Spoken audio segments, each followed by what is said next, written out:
bring it. Good morning, ladies and gentlemen. It's day 123 of the 25-26 school year. And I gotta tell you, I want you to think about the people in the world that you admire the most. The people that you really look up to and you admire. You hold special to your heart.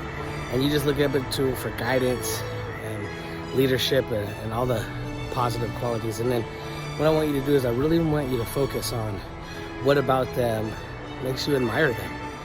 Like really lock into that and really reflect and think about it. And then I want you to start practicing it. Because what's important is we find all these other people, these role models, these mentors, these individuals we look up to, but then we forget to practice those methods ourselves. If you start practicing those methods yourself, then guess what? You're gonna start admiring yourself and loving yourself. That's what it's all about.